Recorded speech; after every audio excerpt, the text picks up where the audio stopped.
Hi guys, I know I said my last video was going to be solving that differential equation for logistic growth, but I think I want to make that my third video because just to quickly review what we talked about last time, we talked about exponential growth here, and that when things grow exponentially, it could be good, it could be bad. If we're talking about money and investments, that's a good thing.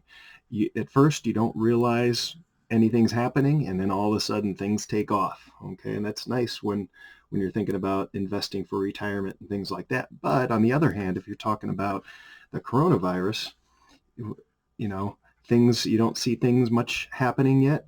And then, whoa, eventually things just start taking off and growing exponentially. In the same amount of time, the change continues to increase. And so what I said in the last video was we want to see the peak in the number of cases per day start to decrease. Okay, and when that happens, our total number of cases starts to look like a logistic model. Okay, so that's what we're looking to see. So what I've done here is I went to Worldometer is the name of the website, and kind of printed out a few country situations, and just to talk about it here a little bit. We're hearing a lot about Italy right now, and this is as of yesterday's information. Notice that between the 17th and 18th, there were 5,000 new cases in Italy. Okay, and as you look at all these curves, we're looking at exponential growth. Same thing with Spain, same thing with Iran, and the same thing with the United States. And as you look at the United States, you might be thinking, whoa, that last change is really steep. That's steeper than all the other changes.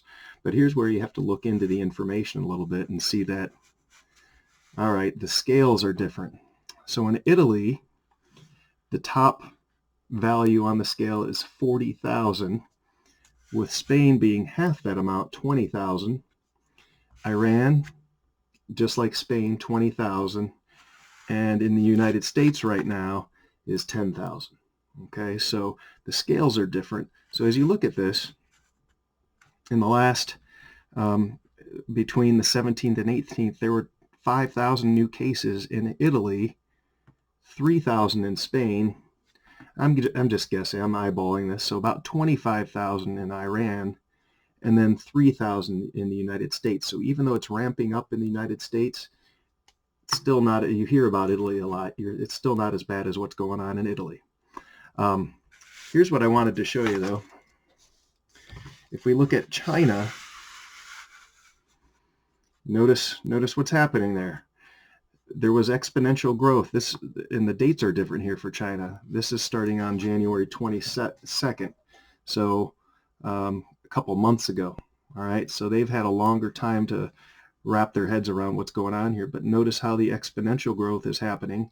But notice that rate of change in the total number of cases is decreasing each day. And so we're seeing it's not a nice smooth logistic curve, but it's what we're looking for in the United States. So China did a really good job at wrapping that up. I'm guessing they quarantined pretty heavily, probably had government and military involved, and a lot of doctors. I don't know the details, but that's just a guess. And notice South Korea, they're only about a month into this, and they did a great job at wrapping that up too. So they are on their way out of this coronavirus. Of course, they still have to be careful because if it starts to spread again, it could begin to grow exponentially. So I think only time will tell with that.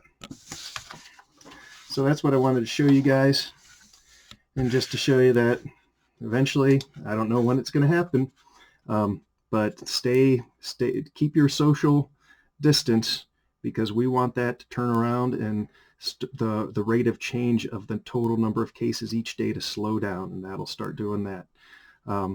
So just thinking of you guys again. It's different times, but keep track of your loved ones. Contact your friends and family that you can't be close to, but we're lucky to have phones and video options and all that good stuff. So take care, guys.